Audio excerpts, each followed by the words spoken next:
Evet. Havalandı gidiyor arkadaş.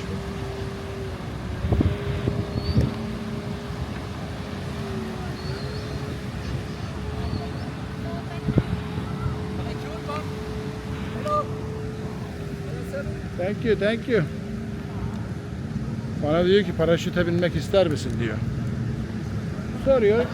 Teşekkür ediyorsun. İşte o kadar. Bitti.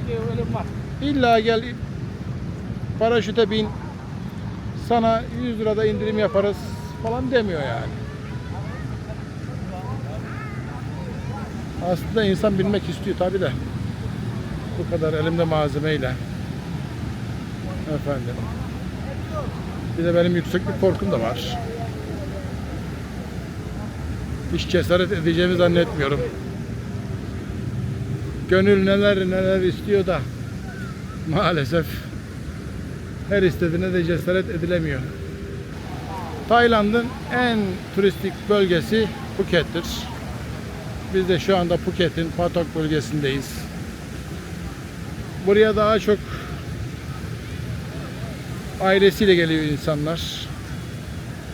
Ada turları yapıyorlar. Big Buda'ya gidiyorlar.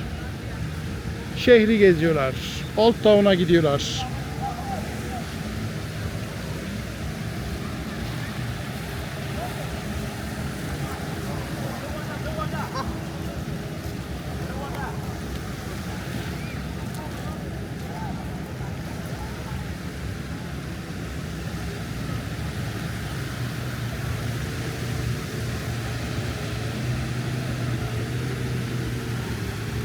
Şu paraşütlerin üstünden geçecek.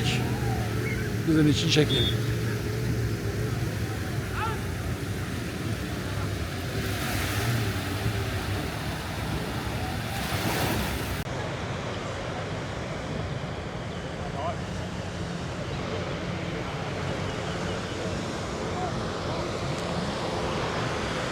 Bir paraşüt daha geliyor. Bugün paraşüt trafiği oldukça yoğun ha, ama güneşe döndük, olmadı. Neyse. Biz yürüyüşümüze devam edelim. Ne diyorduk? Phuket, Tayland'ın en turistik bölgesi. Buraya geldiğiniz zaman James Bond adasına, Phi Phi adasına, Koh bilmem ne adasına gidebilirsiniz. Gezersiniz, turlara katılırsınız. 1500 bahla 2500 arasında değişiyor her tur. Önce fiyatı yüksek çekerler, sonra düşürürler. Ama makul, bence fiyat makul, çünkü 40 dakika hızlı botla gidiyorsunuz. Ben en çok Phi Phi adasını değil de James Bond tarafını daha çok sevdim. Çünkü birisi batıda, birisi doğuda. Anlatabiliyor muyum? Yani bir çıkışta hem James Bond'a hem Phi Phi'ye gideyim diyemezsiniz. Her tur için 5 ada geziliyor. Her adada 1 saat gezme süresi veriyorlar size. O adayı geziyorsunuz. Ondan sonra teknenize binip diğer adaya geçiyorsunuz. Bence güzel bir hizmet. Eğer imkanınız varsa mutlaka turlara katılın.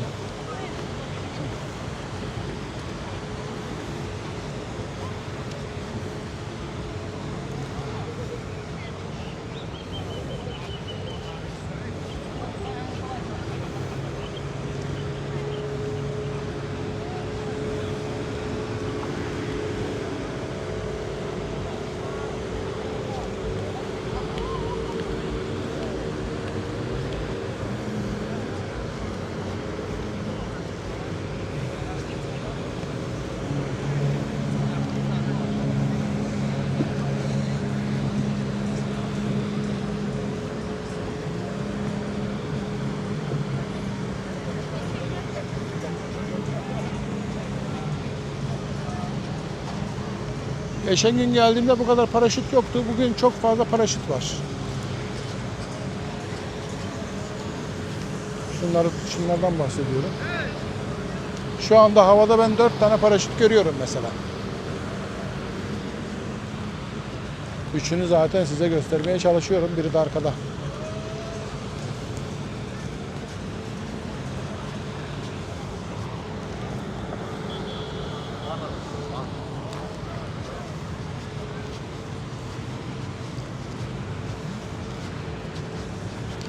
Avrupa kıtasından çok fazla üniversite öğrencisinin geldiğini gördüm arkadaşlar ben Phuket'e.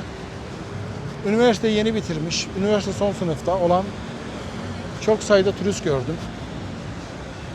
Yani Avrupa kıtasından burası oldukça uzak.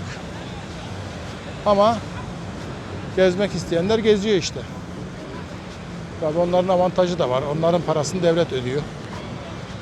Avrupa'da bir yasa var yani. Üniversiteyi bitirdiğin zaman bir yıl boyunca istediğin ülkeye gidip gezebiliyorsun. Devlet belli bir para veriyor. Git diyor, dünyayı gör gel. Sağlıklı kafayla çalışmaya başlarsın diyor.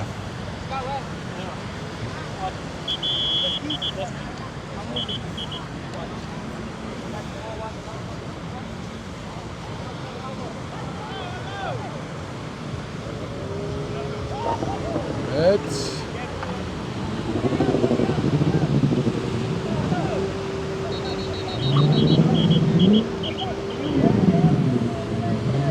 Bir paraşüt havalanırken bir yere iniyor.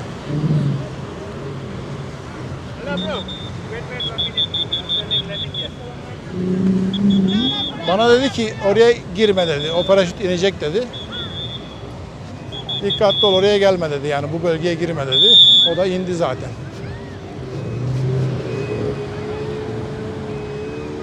Bakın indi.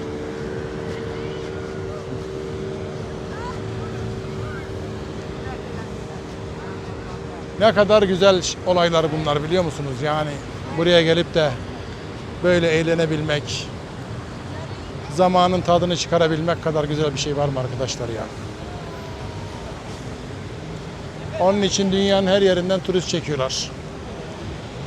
Uzak olmasına rağmen. Yani bize uzak, Avrupa'ya uzak, Afrika'ya uzak. Tabii buranın ana turist kaynağı Çin, Hindistan.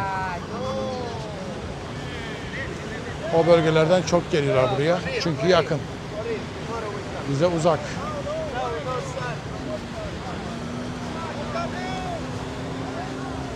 Benim Türkiye'den gelişim 24 saati geçti arkadaşlar. Yani evden çıkışla burada otele girmem arasında 24 saat zaman geçti.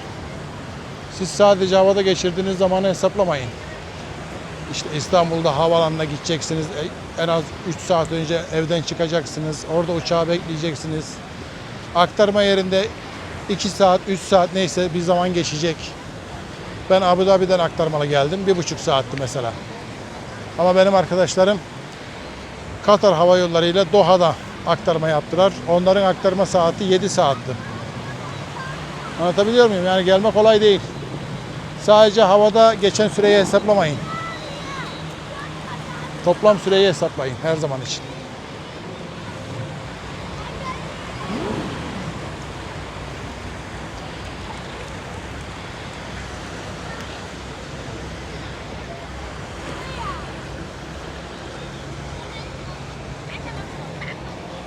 Şu sahilin görüntüsünü size yansıtabiliyorsam ne mutlu bana. Gerçekten anlatılmaz yaşanır bir yer burası.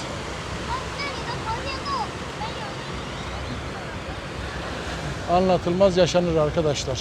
Siz de gelin yaşayın. Tayland'a geldiğiniz zaman minimum 15 günlük gelmelisiniz. Minimum. Çünkü burada 3 aylık, 4 aylık gelenler de var. Ama o kadar uzun yolu geldikten sonra burada bir hafta çok hızlı geçer. Zaten 3 günü yolda geçer. Hesabınızı yaparken en az 15 gün üzerinden yapın.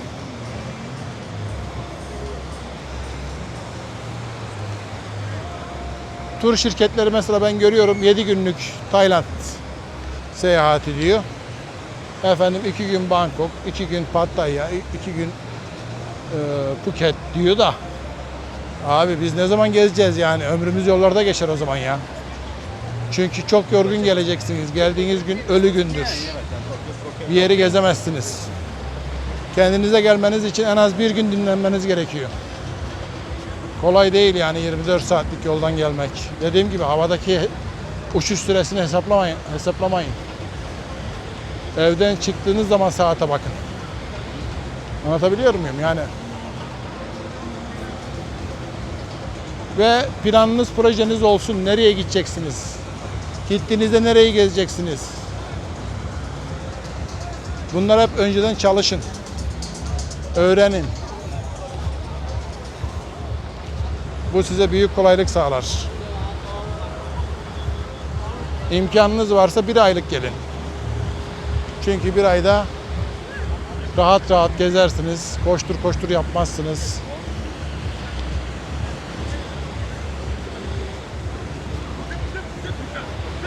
Kaldıkça da öğrenirsiniz nereye gidilir, ne yapılır.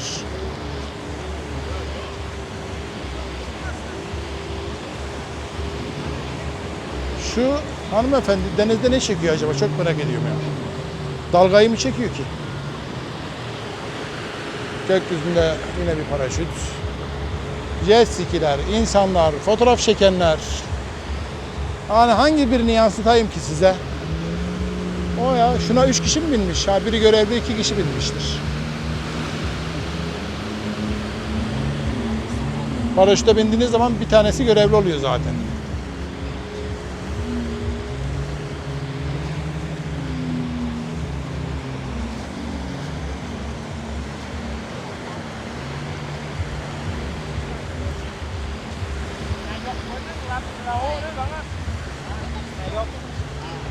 Neyse arkadaşlar, artık yavaş yavaş bu videoyu da kapatalım. Kendinize iyi bakın. Kendinize iyi bakmadan önce biraz da bana bakın. Böyle de ters ışığa geldik, iyi mi? Heh. Buraya kadar izlediğiniz için hepinize teşekkür ediyorum. Sağ olun, var olun. Kanalıma abone olmayı unutmayın. Olmazsa da canınız sağ olsun. Beğendiyseniz beğenin, beğenmediyseniz beğenme tuşuna basın da ben de bileyim.